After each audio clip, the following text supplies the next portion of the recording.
This week's episode of the And She Looked Up podcast is brought to you by Fine Lime Designs. If the name sounds familiar, that's because it's my design business and the work I do there helps make this podcast possible. If you love colorful and whimsical art prints, greeting cards, and journaling stickers, then head over to my Etsy shop for a delightful browse.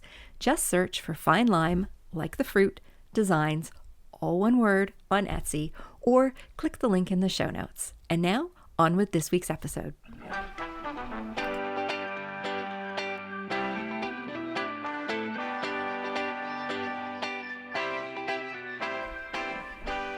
Welcome to the And She Looked Up podcast. Each week, we sit down with inspiring Canadian women who create for a living. We talk about their creative journeys and their best business tips, as well as the creative and business mindset issues all creative entrepreneurs struggle with. I'm your host, Melissa Hartfield, and after leaving a 20-year career in corporate retail, I've been happily self-employed for 12 years. I'm a graphic designer, an illustrator, and a multi-six-figure-a-year entrepreneur in the digital content space. This podcast is for the artists, the makers, and the creatives who want to find a way to make a living doing what they love.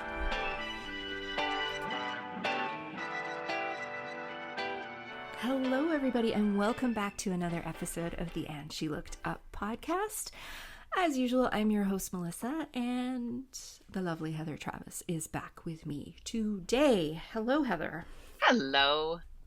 Today, Heather and I are going to be talking about, are you ready to quit your day job?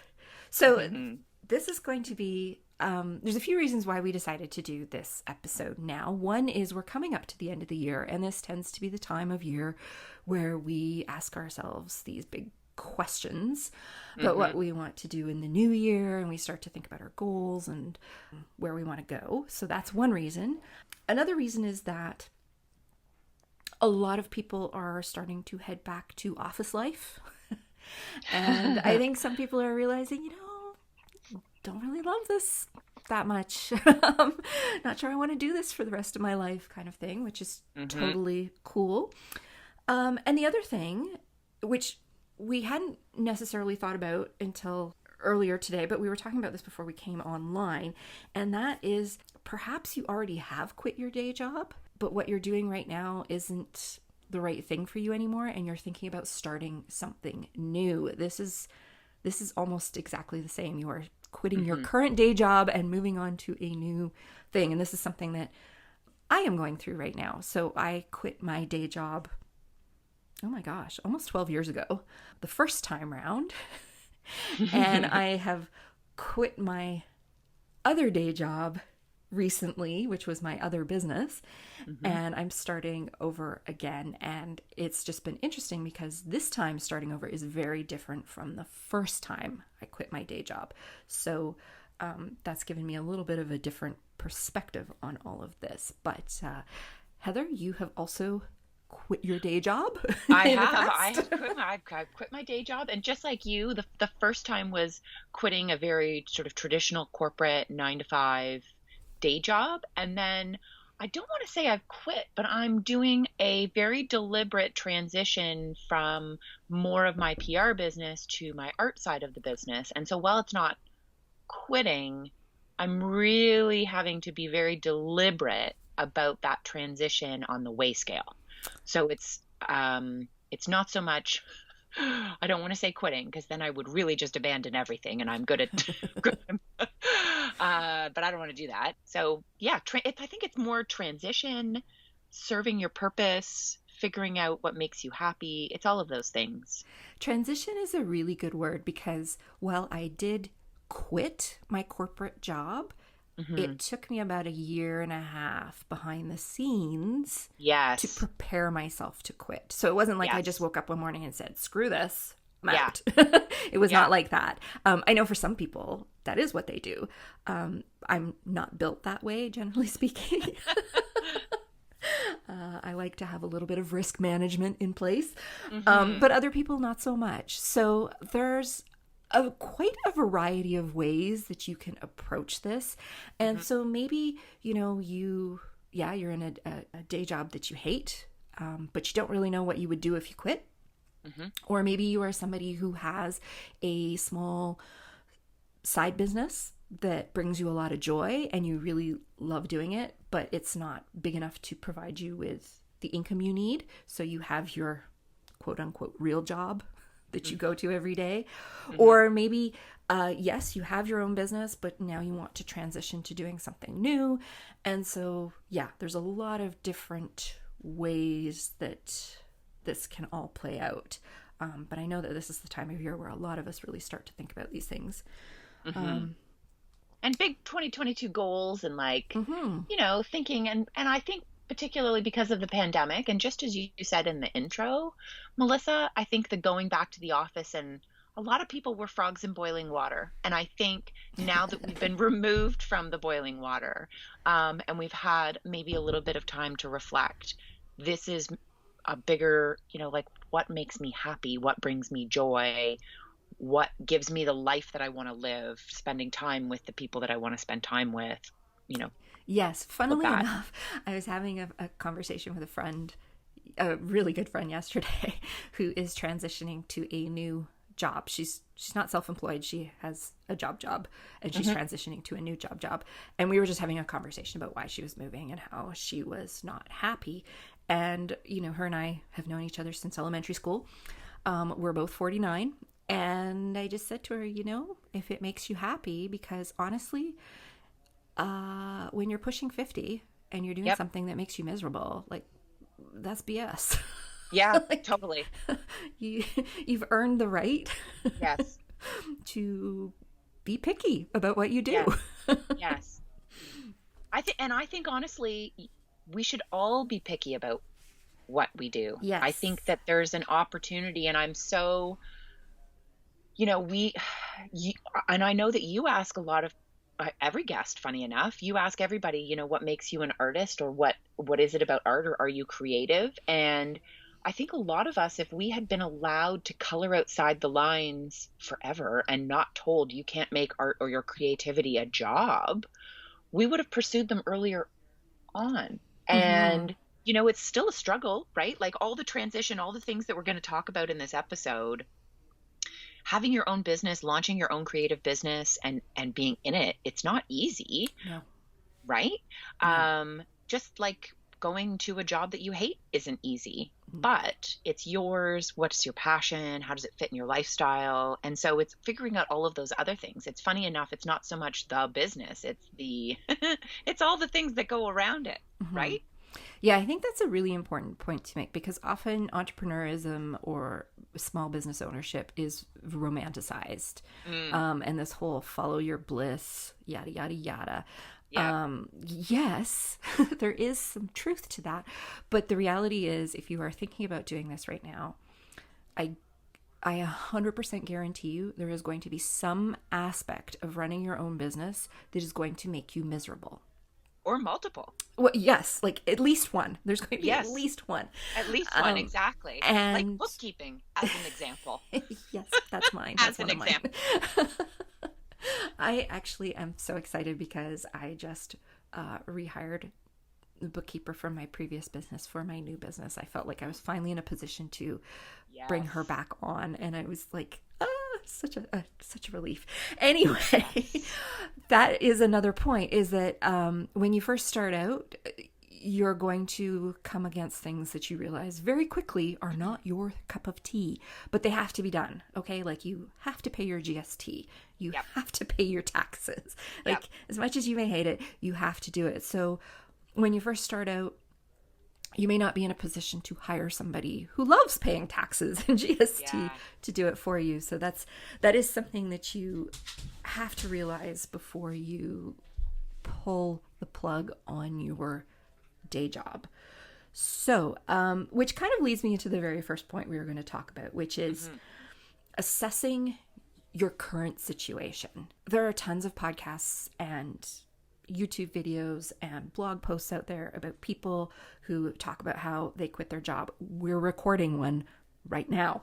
But the important thing to remember is that everyone's situation is different, and you can't compare your situation to that of somebody else. Yes, talk to a lot of different people, find out what their struggles were, what was easy for them, listen to all their advice. But at the end of the day, it's so critical that you remember that your situation is not their situation. Yes.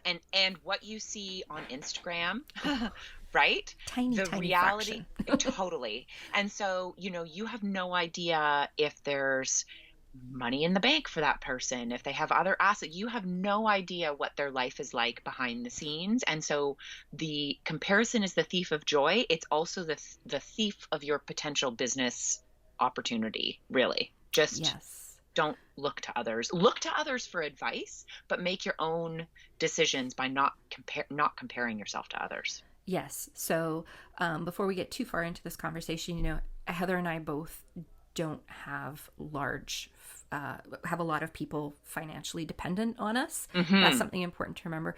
Heather's Big time. situation is also different even further because her husband is also a small business owner, Correct. which it puts a different kind of financial twist on things. I am single, so I don't have a partner who can contribute if something goes wrong. So Wrong. Yep. everybody has their own little things that they have to take into consideration and be aware of Totally. before they make these big decisions. If you have 7 children, that's very different than somebody who has 1 child. Or, Yes. if you are a caregiver for somebody, it could be a parent, it could be a relative, a friend, something like that. That's also a different situation. It may impact your time and your flexibility. So many different situations out there, and don't feel that your situation is more or less, I don't want to say important, that's not the word I'm going for, but your situation isn't more than somebody else's and it isn't less than somebody else's. It's Correct. just your situation.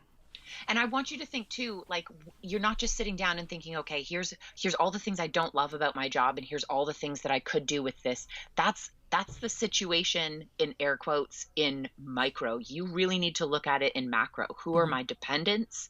What does this mean for my, we're going to talk about money and legal accounting, but what does it mean for the financial situation? What does it mean for, were there things, as an example, that on your commute to work, you stopped by an elderly relative's house and now that commute to work is no longer happening? So where does that fit in, right? You need to assess the entire ecosystem of your role and responsibility on this planet Earth, right? Yes. And think that through. And it's funny because Melissa and I, you took a long time to plan things out. When I took the leap, it was like a 3-week, okay, I'm going to make the leap.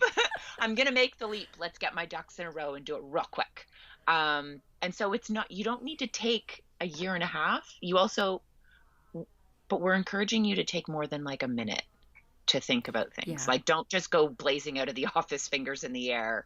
F you all, I'm out of here. Right. Would it be fair to say that when you took 3 weeks, part of that was because you assessed your situation and realized you were in a good place? Yes. So, right. I think that's part of it too, is like you could make that decision very quickly if you assess your situation and you're in a good place. But if you assess your situation and you're not in a good place, but this is something you really want to do, it's totally okay to take longer to do it. And that's exactly it. I think, funny enough, it's like my lifeguarding skills coming into play. Water safe to dive in, no obstacles. Yes. Perfect. Take the leap, right? And dive in head first. But if you haven't figured out if there's obstacles in the water, maybe you do need to take the time and keep the day job that you hate. And I can also say, and this is a bit of a divergence, but if you love your day job, but you also think that you have a great business idea, don't think that it's either or. I know it's rough to have a day job and run a business on the side, but if you love your day job, don't feel like you have to sacrifice it to also have another business, because maybe you can take advantage of that extra salary for a couple extra years as your business continues to grow. Like, don't feel like you have to have either or. I think absolutely you can be anything you want to be, and that can include multiple things. Yes. I mean, to be very, very blunt, one of the reasons I stayed at my corporate job as long as I did is because I knew a layoff was coming and I was Yep. 99% sure I was going to be included in that layoff. And I was actually really hoping to get my severance package. Yeah, totally. That is called being SMRT. And I hung on as long as I could for the misery just enveloped me, and eventually just realized the severance package was not worth it. I had all my ducks in a row, and I left. And 10 months after I left, there was a mass exodus where I worked. And I would have been part of that if I had stayed. 10 months though, that's a long time, you know, yeah. and you don't know. Yeah. So there's everyone has a different situation. And I think obviously for most of us, the first consideration we're going to have, or considerations we're going to have, are going to be financial. Most of us are not in a position where we can, you know, be ladies of leisure if we so choose. No. If you are in that position. They do not sell money trees in the garden department at Home Depot. You've checked, have you? I have checked. They are not there. So yes, if your local Home Depot does not carry money trees, then you're going to have to really sit down and assess your finances, not just your day-to-day finances, but the actual finances of opening a business. So, you know, you hear stories of people who open a business on a shoestring with $300. Depending on the type of business you do, that can be very doable. Totally.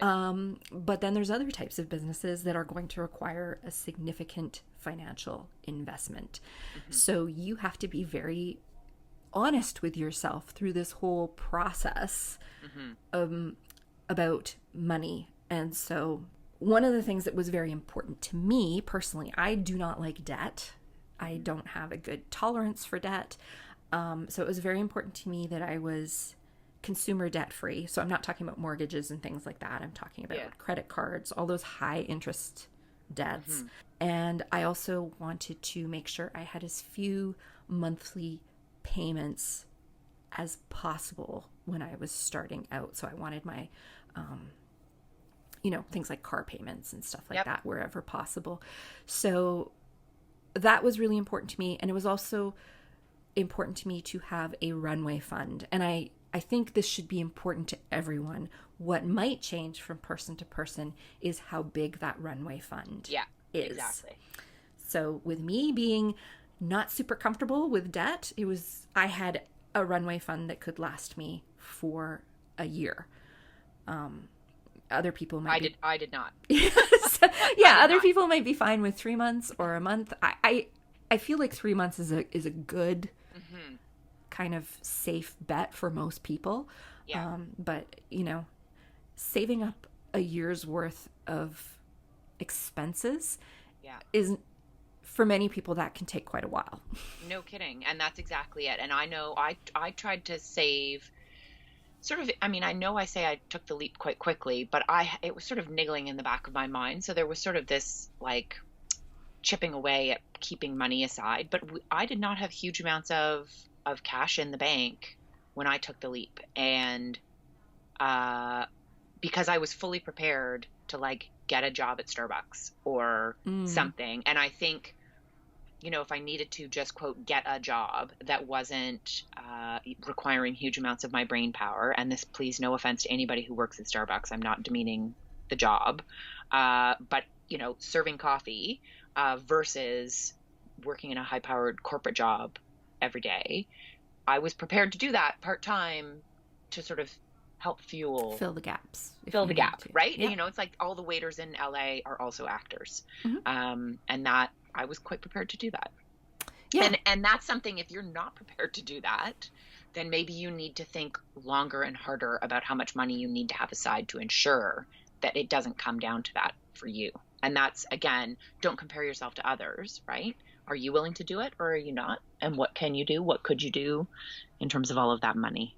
Yeah. And again, it's going to depend on your situation. You know, if you have a partner who makes a good salary and who can pick up some of the slack for a little while, maybe you won't need to save as much or have to worry about taking a second job or things like that. Or, you know, everyone's situation is different. So you have to think about what you're comfortable with. And then in terms of money, one of the big things that really it bit me in the ASS big time. My first year was I made the mistake, and this is maybe getting a little too far into the weeds in terms of the legal and accounting and all of that, but I didn't create a separate bank account. And I kept track of everything in spreadsheets. But when it came time to the end of the year and the government said, "Oh, hi, Heather, can I have all of that HST you've collected?" And I didn't have enough money in my bank account. That is a And very, very common mistake. and that's exactly it. It's like everybody's done it, but don't do it. Like, you've heard it here first. Don't do it. So, Yeah. yes. So we're going to No, get into you're that in a ready. minute. We're going to talk Yeah. about legal and accounting stuff in a minute.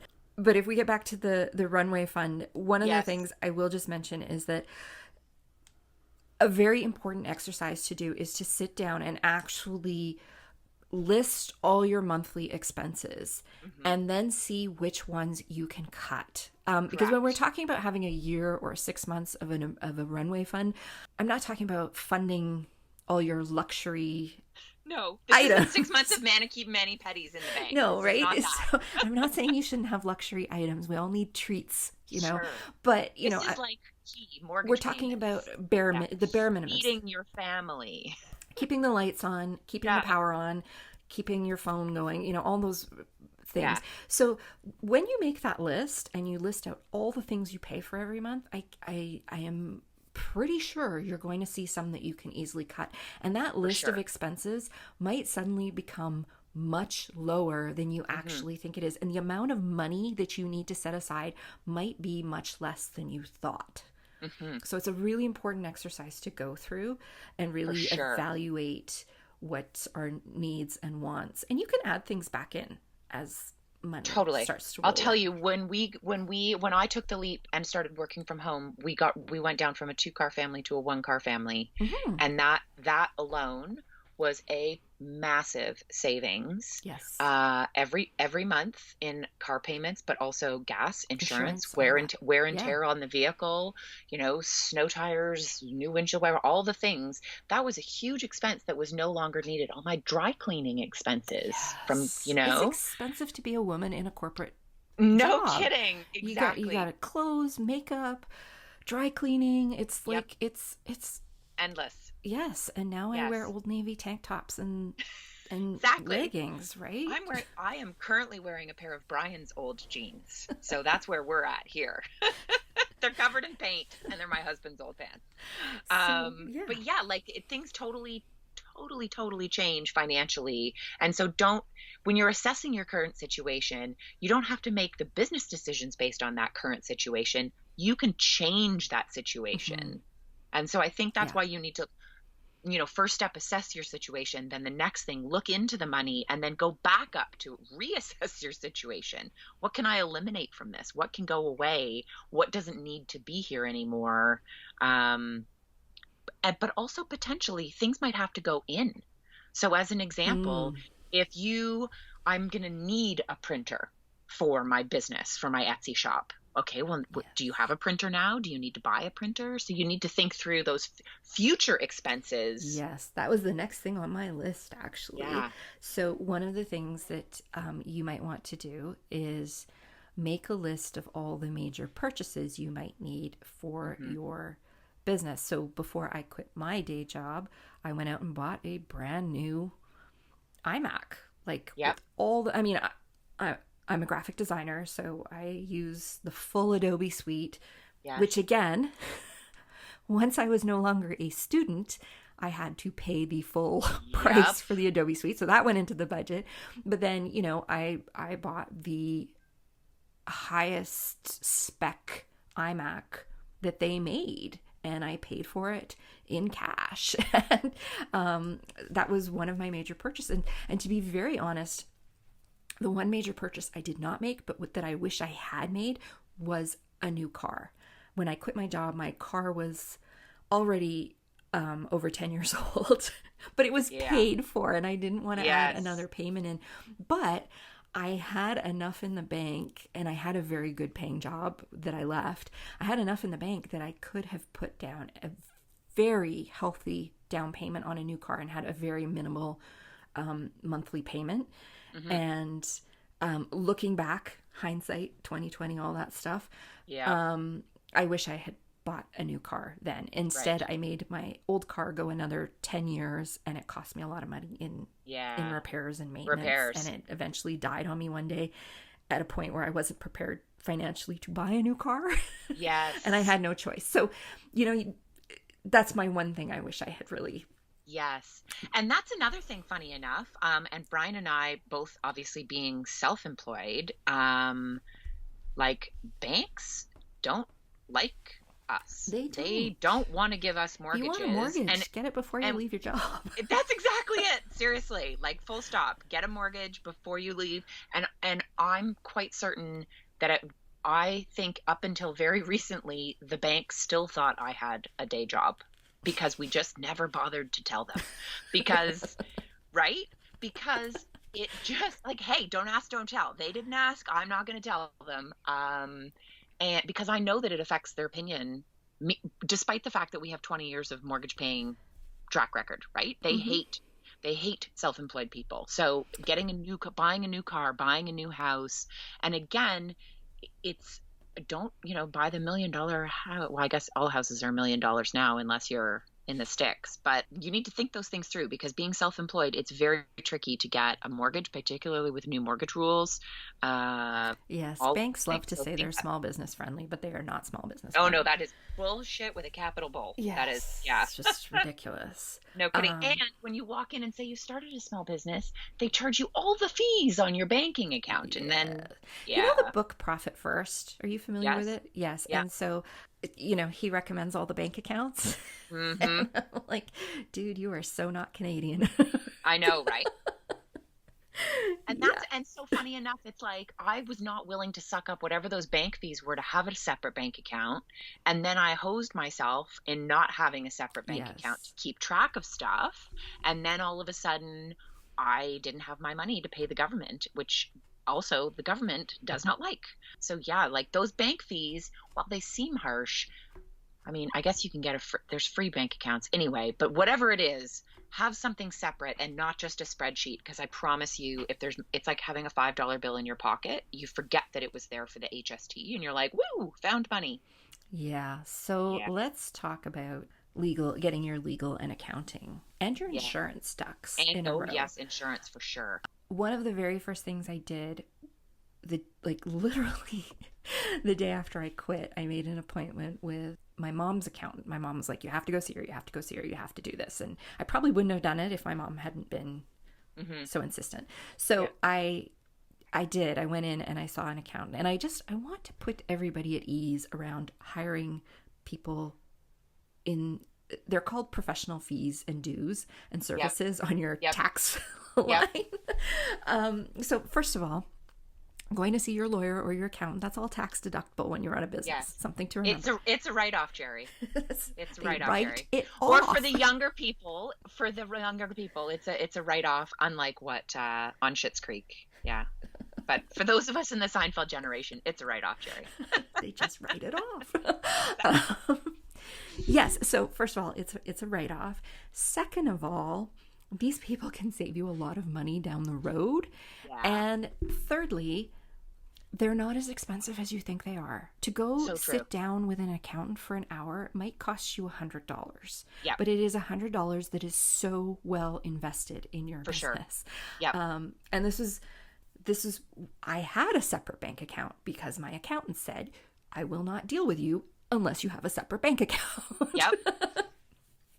So I opened a business bank account, and she also got me set up and explained to me all the things based on the type of business I was owning. Mm-hmm. She explained to me all the things that I would be able to write off and the things that I would not be able to. She helped me set up my GST number. She helped me. She was able to tell me right straight off the bat how much she wanted me to save for taxes. Brilliant. Every month, all those things. So I had all the information from the get-go. And honestly, do not source your legal and financial information from Facebook. Do not do it. Seriously. Don't do it. Honestly, biggest mistake you can make. The people who are talking about that stuff on Facebook, 9 times out of 10, they don't know what they're talking about. No kidding. And I'll tell you I'm like, why didn't my mom tell me to I'll talk to an accountant?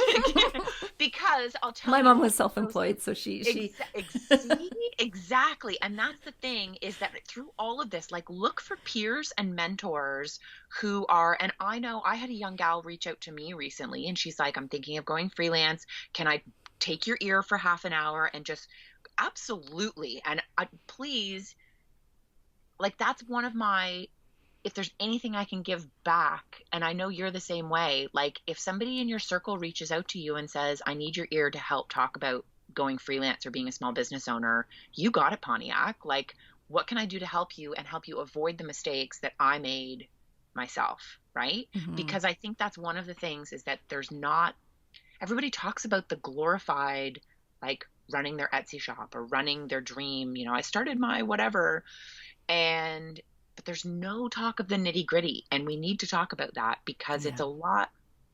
a lot of things can get you, like that $100 that you spent with that accountant, Saved me so that much grief. literally potentially could have saved your business. Like, Yeah. you could have made such a catastrophic mistake, like Mhm. me not being able to pay my HST.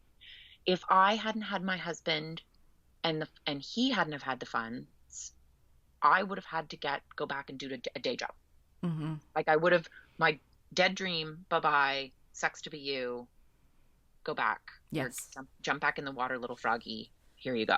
And you are not the only one of my close friend circle who has had that problem. Exactly. And And so but why didn't anybody tell me that? Right? you know, Maybe I didn't want to hear it. well, Maybe I I didn't think want to. that may be part of it, or I think we just think that, oh, I'll deal with it when the time comes, or Yes. because you're an intelligent woman, and the friends that I know who have done this as well, also very intelligent women. Yeah. And it's just, and I think sometimes that if you're not socking that money away somewhere where you can't look at it, Exactly.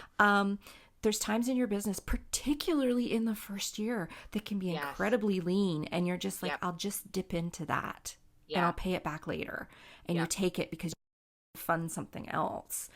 Yes. And then you just never climb back out of that hole. It can be almost like credit card debt. You're like, For sure. I'll just put it on my Visa and I'll Well, pay and it that's, off, but you don't.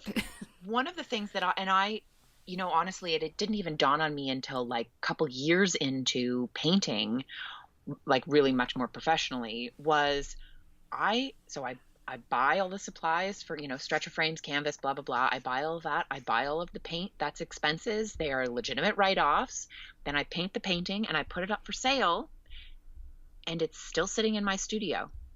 And that was an expense on last business year, or perhaps even the business year before that. But I still haven't sold it. Yeah, you're carrying inventory, which is You're carrying expensive. inventory, which Carrying is it, inventory it is expensive.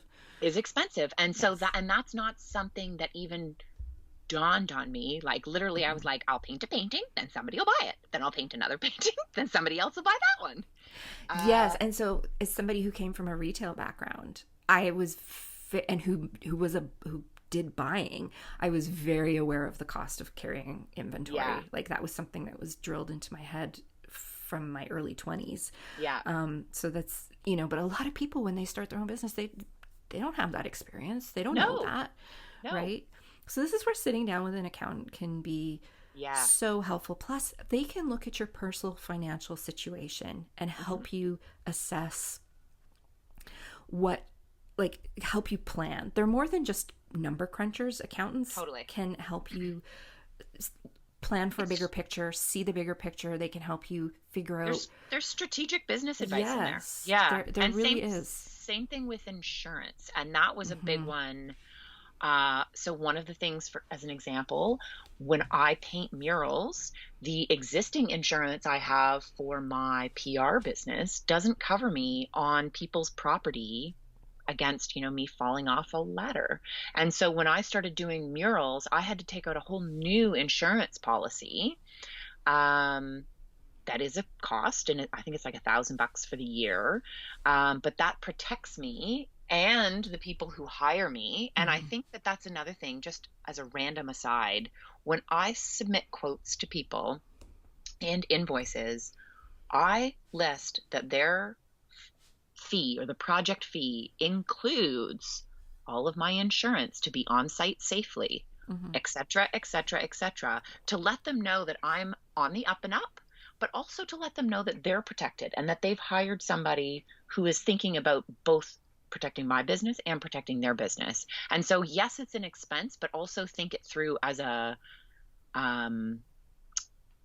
gosh, I'll even call it an advantage, because I'll tell you, I've been outbid on murals by people, and then I've been called back and they'll say, I realize now that your bid, you included insurance to make sure that if you fell off your ladder on our property, we're protected and you're protected. And that's a big thing. Like, you need to be a legitimate business, and right? Like, if you want to be a business, you have to be a business.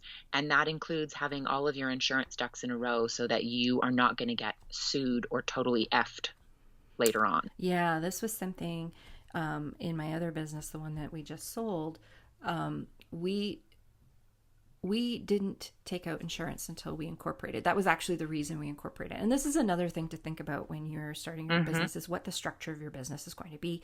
And that, again, is where your accountant can be very useful. And there's different ways to incorporate. You can incorporate provincially and federally, and there's different rules for each one. So again, this is why you don't go to Facebook for this advice. Oh my God. Where you live is not where somebody else lives. And anyway, that's my little rant. I'm very passionate about. Don't. We're going through the process right now. My husband's business, we're going through the incorporation process, and I'll tell you, I've been emailing with both accountants and lawyers, and it's a lot. But I'm so grateful to rely on their expertise, because I'd be dead in the water without it, frankly. So we incorporated for insurance purposes. That's one of the reasons why you might choose to incorporate if you are not hitting a certain revenue level yet. That's another reason to incorporate. But we took out insurance because we were hosting a large event and we needed to have insurance. But we just took out a short-term policy for like that weekend, thinking, that's how we'll do insurance. We'll just take it out when we need it for an event. Right. And it wasn't until about 5 or 6 months later, we were invited to take part in a big event, and that we were not hosting. We were just asked to participate in it as judges. And the agency that was putting it together said, we signed all the things. We were all ready. I was going to Toronto for it. It was all very exciting. And then the agency said, we just need to see your proof of insurance.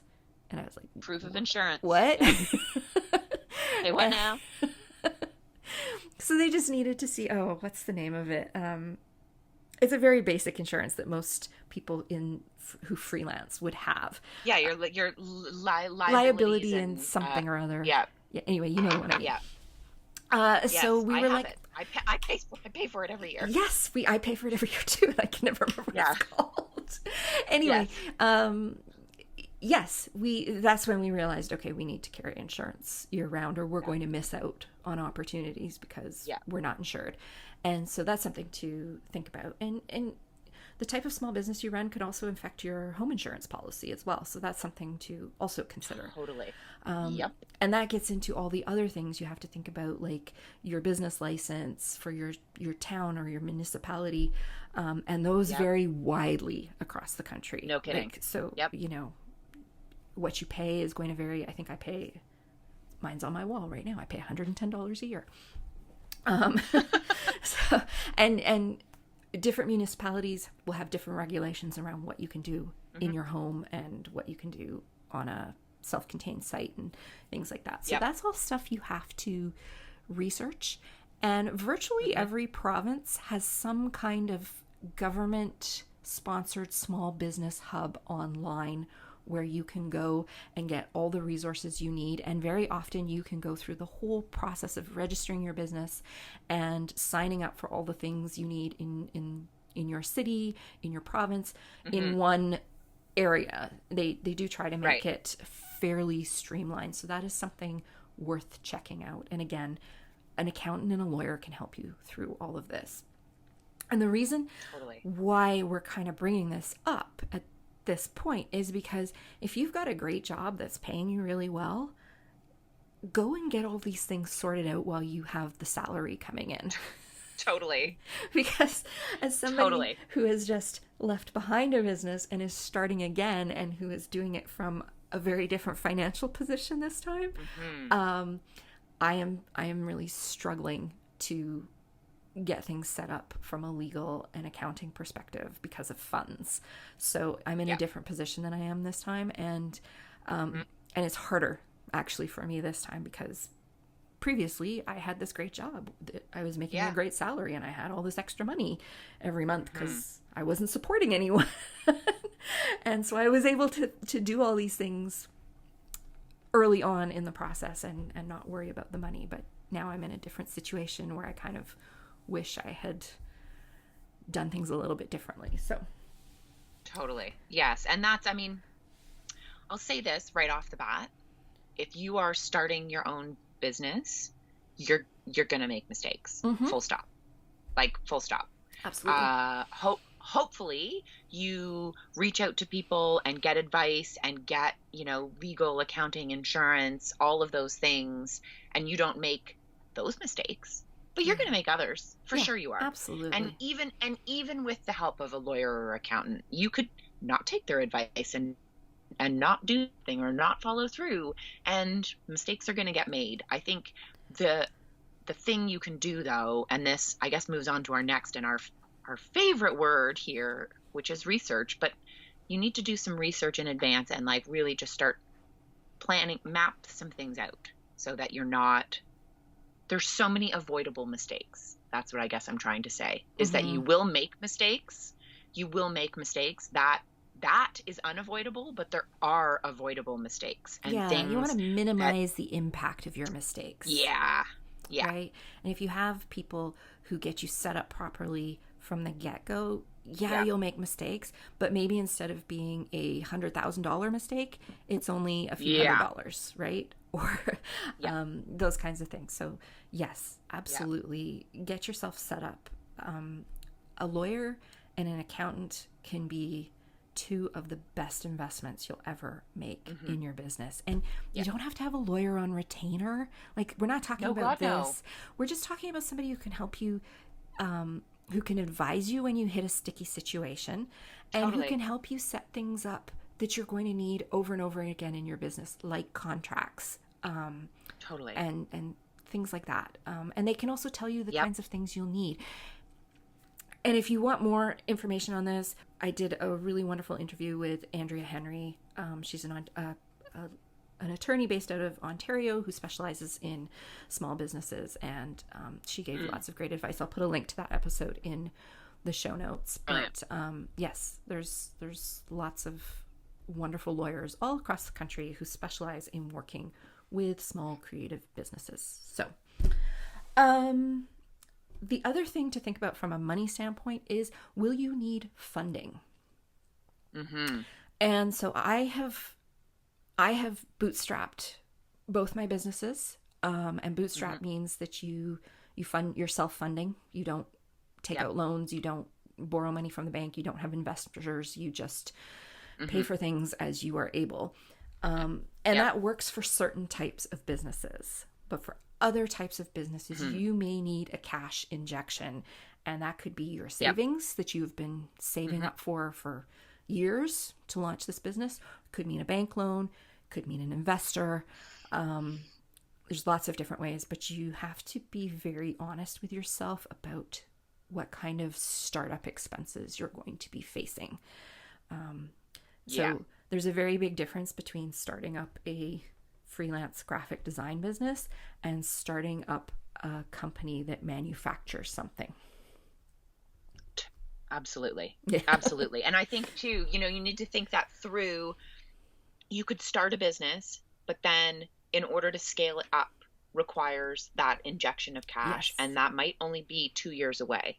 And so if you know that is where you're headed, you need to start thinking about that. And there's incubators. I know in Ontario, there's lots of small business incubators. I'm sure tons all over Canada. And they have funds available. There's lots of funds available, funny enough. You just have to know where to look for them, and you have to be prepared to pull all your ducks in a row to actually clearly communicate. And this is where that research and business planning, like, you need, when you're researching business, you need to look at who your competitors are, what your pricing model should be. Because if you're going to somebody and looking for that injection of cash and they ask you very basic business questions, who are you going to serve with this business? And what are you going to sell at? And what's your profit margin? If you can't answer those questions clearly and succinctly, they're not going to give you money. Yeah, let's talk about Dragon's Den. And the reason I bring up Dragon's Den is because this is a great show to watch if you want to see the kinds of questions that potential investors or bankers are going to ask. And I think... Or your uncle at the Christmas party. Anyone. Who's like, oh, you started your business, eh, Lassie? So tell me. Okay, and think about when you watch the show, you're going to have those people that are on the show who know their numbers. They've done their research, and those are the people who get the investments. Okay, but then there's always those people who can't answer the questions, and they get raked over the coals by the dragons. Okay, you could watch Shark Tank too, but we're a Canadian show, so and I think you can watch Dragon's Den on Netflix, and I'm sure you can probably watch. I'm pretty sure you can. Yeah.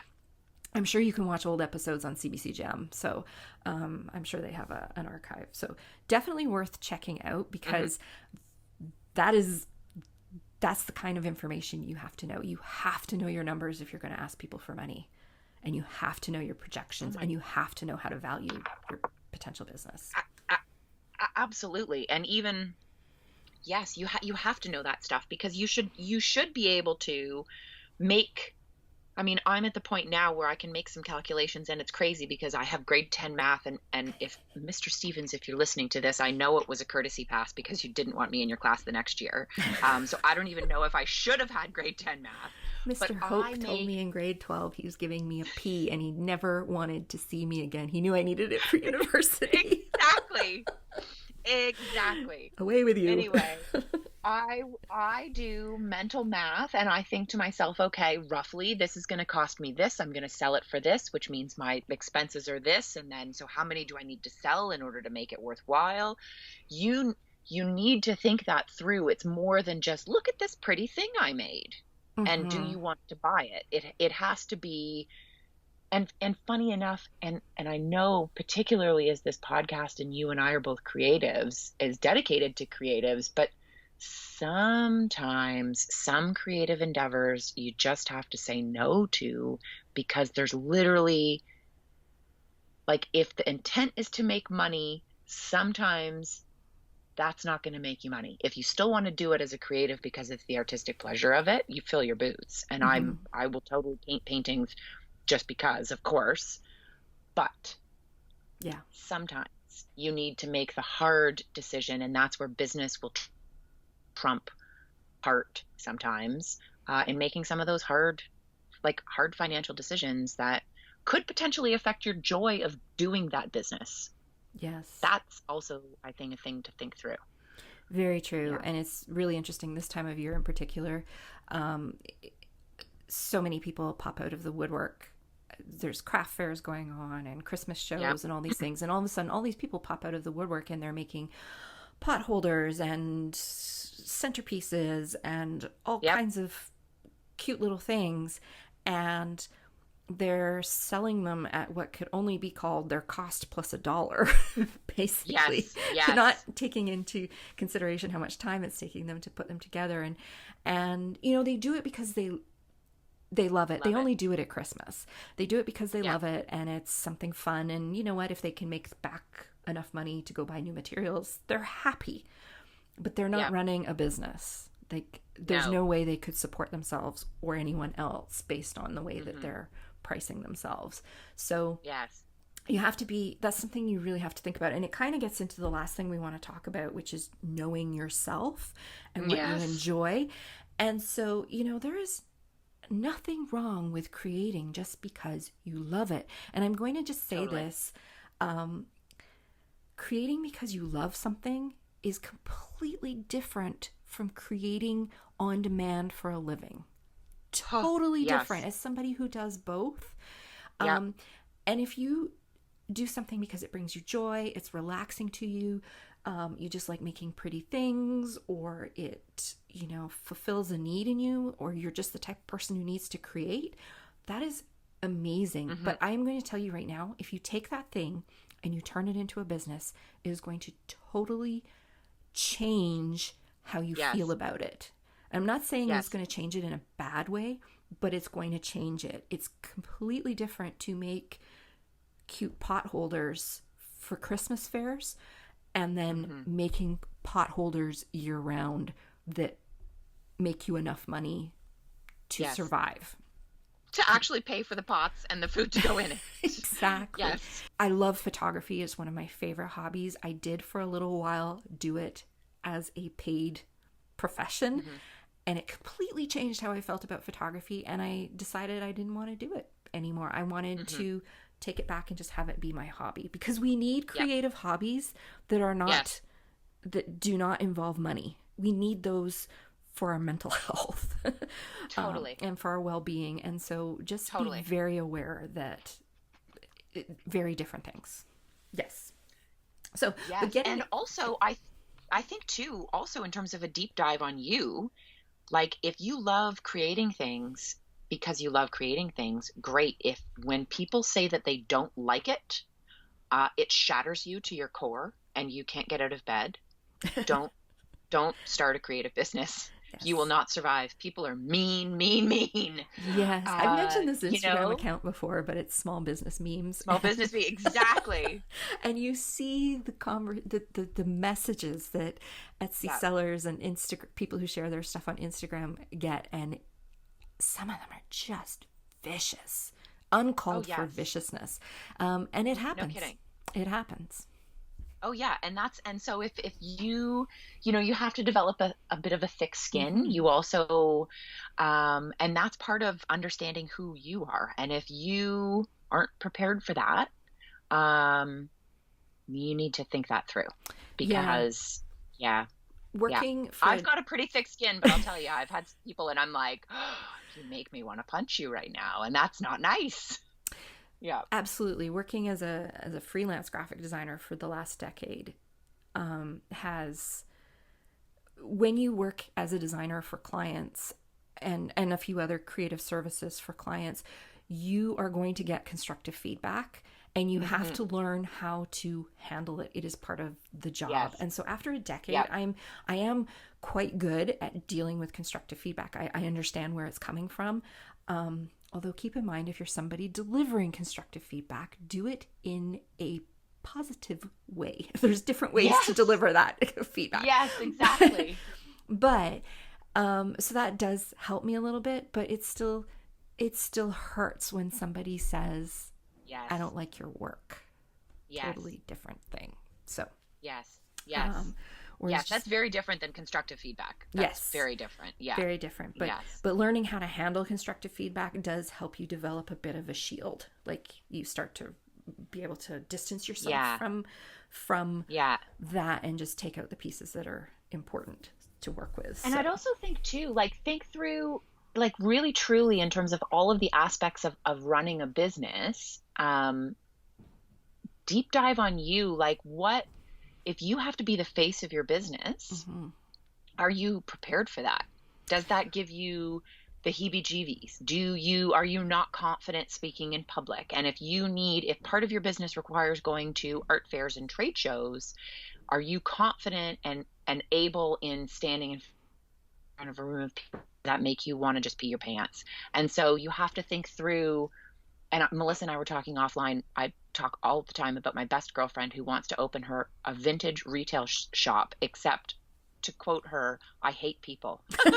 And so, like, if you can't have a retail store if you hate people, right? And not unless you can afford to hire somebody to run it for you. That's exactly it. So this sort of flows into the next point that you and I are talking about, is that when you launch a business, it is all on you. All of it, every single aspect of it, really. And so if you know for a fact that you cannot do the accounting or bookkeeping, and you're going to have to hire that out, you're going to have to think that through in terms of your budget and expenses, because for most of us, hiring out a social media person, hiring out a virtual assistant to answer all of your emails is not possible. Hiring out a shipper, pick, pack, and shipper, not possible. Hiring out that's not possible. Yeah, So you need to this think that through. this is something that we've talked about the money and the accounting and the finances and all that side of it, which is all very practical and very important. But the other big question you have to ask yourself, it's not even a question, I guess, is that first of all, not everyone's cut out to be an entrepreneur, and that's okay. No. That's okay. The world Yes. needs both kinds of people, Totally. entrepreneurs and non-entrepreneurs. I know that Yes. entrepreneurship can be made out to be very sexy and like, ooh, you run your own business. That's so cool. It's like people think business travel is sexy, and you're like, It's any so person not. who thinks business travel is sexy has never traveled for business, because it's not. So not. So If you've not. taken a red eye out of Atlanta and had your laptop fall out of the air like compartment and onto your head while you were trying to sleep, it's not sexy. It's not sexy at all. No, in my No. previous job, I spent 1 year, I think I was on the road for 75% of the year. And Oh, honestly, I was exhausted at the end of it.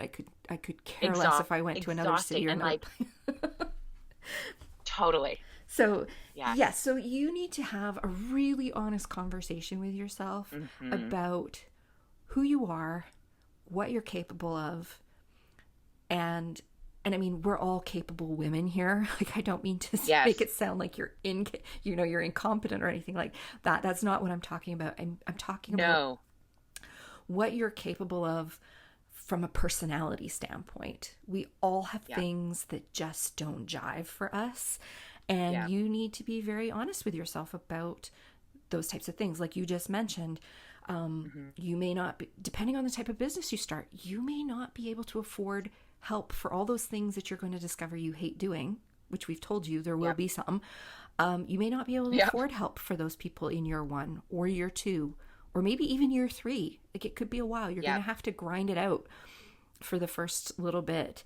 And there's good and bad in that. And that's where like totally. And that's where you're like friends and family. Like, I know if I hadn't had family help me set up at art shows, if I hadn't had literally my mom drive me to things, it wouldn't have happened. And I didn't pay them, right? I said, thanks so much, I love you, and that was it. And so if you can have friends and family support your adventure and help lift you up, amazing, and seek it out, and please don't be afraid to ask. I think that's the key thing. We all sort of are like, oh, I don't want to ask them. Please ask them. They're happy to do it, truly. And if they aren't, they'll say no. Let's just also keep in mind, your family and friends better than anyone as well. I have Yes. very dear friends who I would never in a million years invite to be part of my business, like ever. Right. Because Oh, I want to totally. keep them as dear friends, right? Yes, So- and that's exactly it. That's also part of doing the deep dive on you. Yes. Like, who can you lean on without guilt? Yes. Who can you lean on, and or for all of those things? Like, it's really, starting your own business is honestly, it's more expensive than therapy. It's more expensive than therapy, but it's the same thing. You really have to assess who you are, what you want to do, what brings you joy, Yeah. what you have the capacity to do, right? Do you have, like, you might love painting, but if you only have the capacity to create 2 masterpieces a year, is that enough to sustain business? Right? Yes, exactly. You need to think that through. You also have to think about how you work. So some of us are very good at being self-directed and setting goals for ourselves and going after them and sitting down in the chair and doing the work. And, we work well with spreadsheets and lists, and away we go, right? And other people really need to have structure imposed upon them. They're not good at creating their own structure. And if you are somebody who's not good or who struggles with creating structure around you, being self-employed could be a challenge for you. Same with if you are the type of person who thrives in that office environment where you're surrounded by people that you can talk to throughout the day and you really enjoy the social aspect of it. When you start your own business, it can be very lonely the first couple of years. Especially if you're working from home, and one of the good things that maybe has come out of this pandemic is that a lot of us have had the opportunity to work from home and see what it's actually like. And I know a lot of people have thrived in that environment, but I also know a lot of people who are like, this doesn't work for me.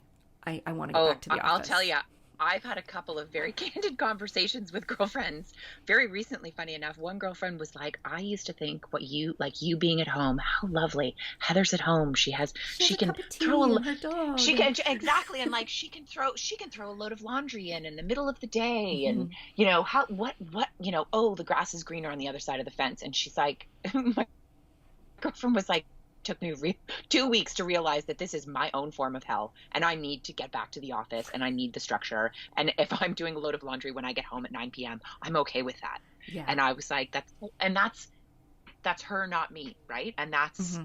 you know, I, some people ketchup, some people mustard. It just depends on what floats your boat. Right. Yeah. But And it's knowing yourself. That's the key thing. definitely. And I am somebody who has always been pretty good at imposing structure, but even I Hmm. struggled the first year to go from a solely corporate environment where my day was so structured by other people and to go Yeah. into a situation where I had to structure it, even though that is something I consider myself good at. There were still days where it was a struggle. I still have days where it's a struggle, where I'm sitting there on a Thursday and I didn't make my list last night. Yeah. And I'm like, I have no idea what I'm supposed to be doing today. But I'll tell you, even in the picture of day-to-day jobs, I remember one day sitting at my old corporate job and it was like 3 o'clock in the afternoon. And I'm like, I have done dick shit all day today. I have literally done nothing. I don't know.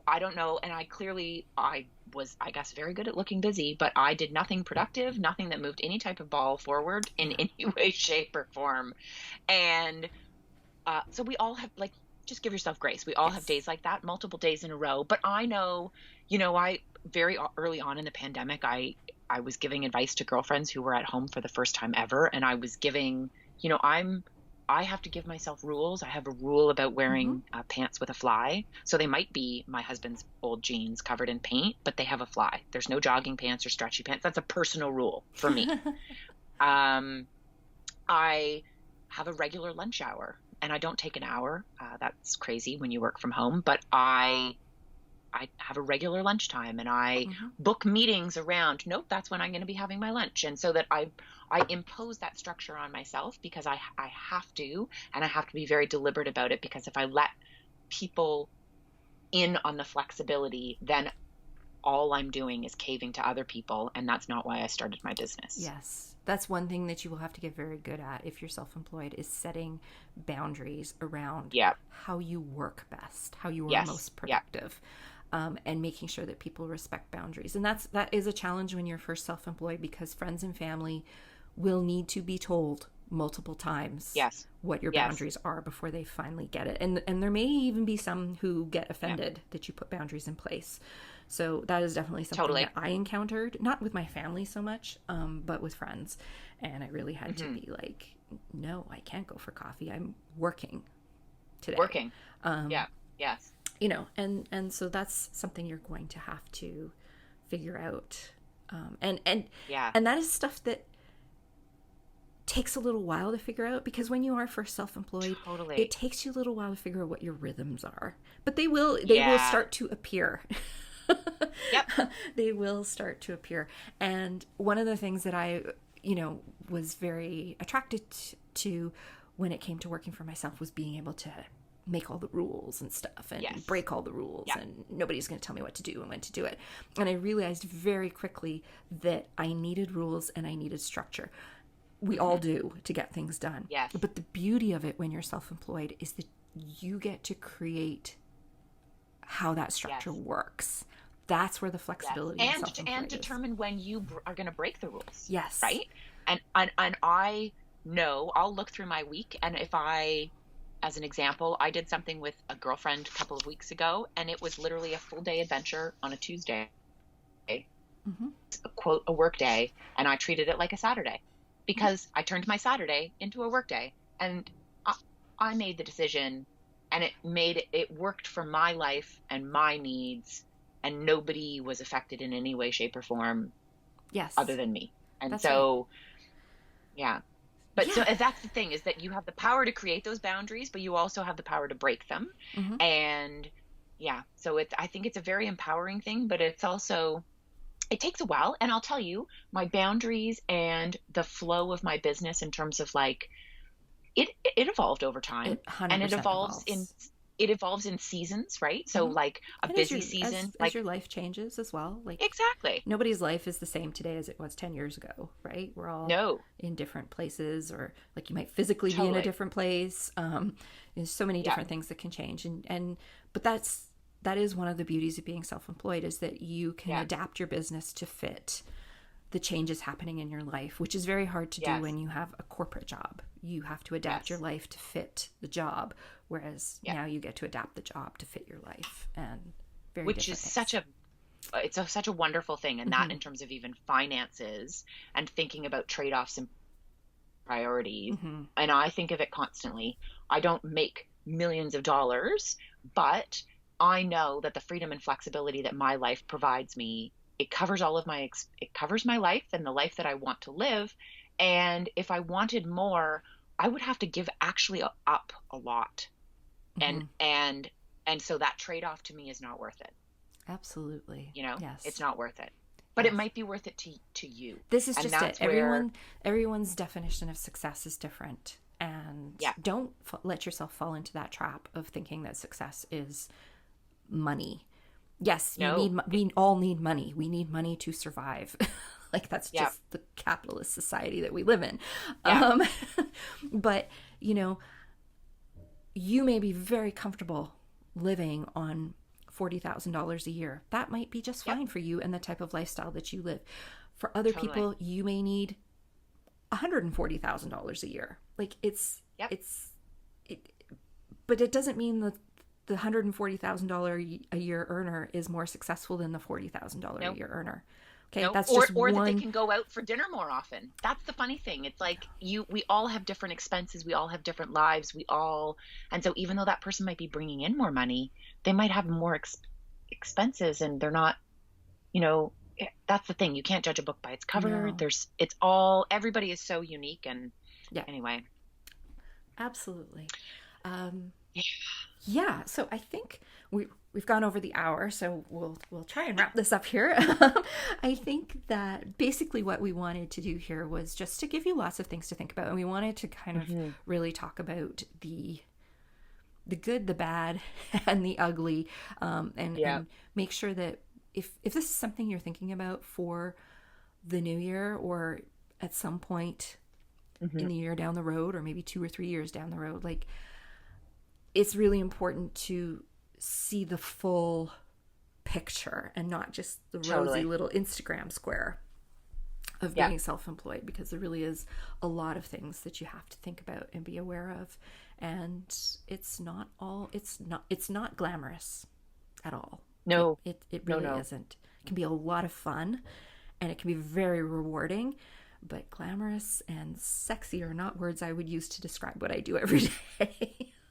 Good Lord, no. And I'll tell you, my husband who runs a retail business, um, he and I both we clean we do the cleaning at the shop, and like cleaning a toilet that other people have pissed in, I'll tell you, uh, no fun.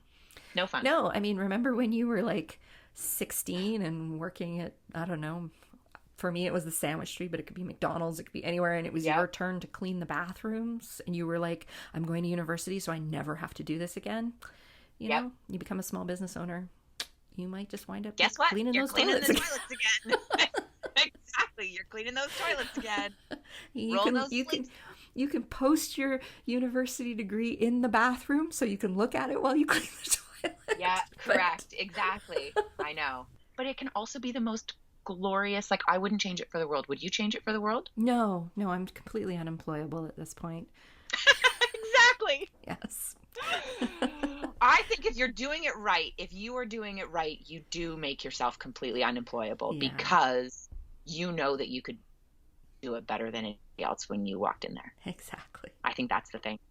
And on that lovely note, Yeah. we will wrap up for this week. But anyway, I hope we gave you all some things to think about. And yes, if you have questions or things you're wondering about, just shoot me a DM on Instagram, and we'll see if we can help you out a little bit. Help you out. Exactly. All right, everybody, that's it for this week. Thank you so much for joining us. We'll be back next week with another new episode, and we will talk to you all then. Bye. Bye, everyone. Thank you so much for joining us for the And She Looked Up Creative Hour. If you're looking for links or resources mentioned in this episode, you can find detailed show notes on our website at andshelookedup.com. While you're there, be sure to sign up for our newsletter for more business tips, profiles of inspiring Canadian creative women, and so much more. If you enjoyed this episode, please be sure to subscribe to the show via your podcast app of choice so you never miss an episode. We always love to hear from you, so we'd love it if you'd leave us a review through iTunes or Apple Podcasts. Drop us a note via our website at andshelookedup.com or come say hi on Instagram at andshelookedup. Thanks for listening, and we'll see you next week.